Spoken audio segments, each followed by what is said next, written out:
If you have heavy lids, place your wing where your upper and lower eyelids meet for a softer, more lifted result. This technique gives a much softer effect than a liquid eyeliner, which makes it really flattering for all age groups. And if your lid fold interrupts your wing placement, just pull the wing slightly more horizontal or keep it small and lifted. You only need to blend onto the lid itself if you actually have the space.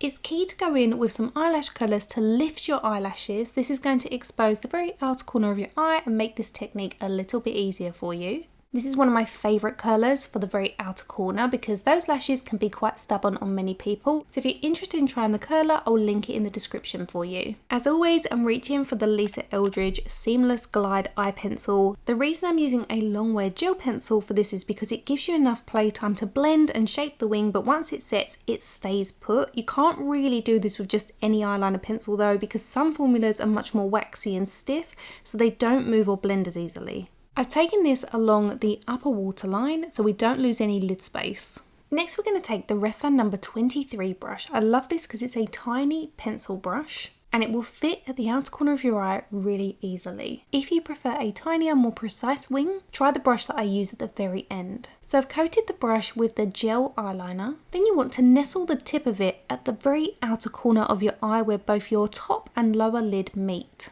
And then using very small strokes, you can gently pull the colour outwards. If you do have the lid space, you can absolutely pull the colour slightly back onto the lid. But if you have heavier lids or slight hooding, feel free to keep that wing shorter and pull it a little more outwards rather than upwards. The beauty of starting from the point where your upper and lower lid meet is that you can completely customise the shape to suit your eye without sacrificing that lid space. As I do have the lid space, I'm going to use whatever's left in the bristles to softly shade along the root of the lashes so that the liner looks diffused all the way across, but this step is completely optional because we already tightlined at the beginning, so when your eyes are open and looking straight ahead, you still get the illusion of liner running all the way along the eye. Once I've done that, I like to wipe the excess product off into a tissue and then softly trace back over it again just to diffuse it further so it really does only look like a shadow and that we have no harsh edges. I'm now taking this small angled brush with a tiny amount of foundation on it. You can use concealer for this, but I personally find that that can be a little bit too full coverage. So I'm just going to use this to run it underneath the outer edge of the wing because it helps to define the shape and sharpen everything up. And if your liner feels a little too soft at this stage, this is a great opportunity to slightly reshape it and look a little bit crisper. Now, one of the reasons I love this technique, and I think you will too, is because it's far more forgiving than a traditional liquid liner. Liquid liners can feel very harsh and intimidating, especially if you're still learning or your eyes are slightly hooded or textured, whereas this will give you a softer, slightly diffused finish that almost mimics the look of eyeshadow, but because we're using a long wear gel formula, once it sets, it just stays in place all day. And if you're a beginner, it's also a brilliant way to practice winged liner placement. You could even use a softer brown shade first to map out the shape, then trace over it with a liquid eyeliner once you feel more confident. And if you want to build up a little more intensity, I'm going to show you that in just a moment.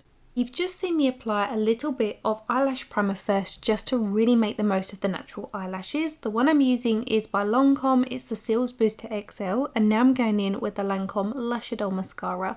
I really love the wand on this because it helps separate all the lashes beautifully and it pairs really well with the primer. So this is how the liner looks just using the gel pencil on its own, but I'm now going to show you how you can intensify it slightly and make the outer edge look a little more defined. I'm taking my favourite Anastasia Beverly Hills number 3 brush and dipping that into a tiny amount of matte black eyeshadow. The brush has a very fine tapered tip, so when you trace over this you get a much more defined finish.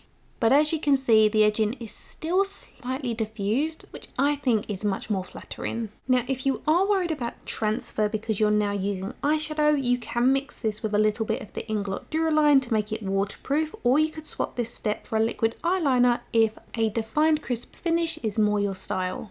So if winged liner is something you've always wanted to wear but you've struggled to make traditional methods work for your eye shape, this is definitely a technique worth trying. Because we're building the shape from the outer corner where the upper and lower lid meet, rather than building it across the upper lid itself, it tends to work more harmoniously if you've got heavier lids or slight hooded eyes without overtaking your lid space. As always, I'll list and link all of the products I've used and recommended down in the description box for you. And if you know somebody that struggles with eyeliner application or feels like wing liner just never works for their eye shape, please do share this tutorial along with my other problem solving eyeliner tutorials, because you genuinely never know who you might be helping build a little more confidence with their makeup. If you enjoyed this tutorial and found it useful, I'd really appreciate it if you gave the video a like, left a comment, subscribed and showed the video a little love, because it really does help support the channel and the algorithm as well. Thank you so much for watching, and I'll see you in my next upload.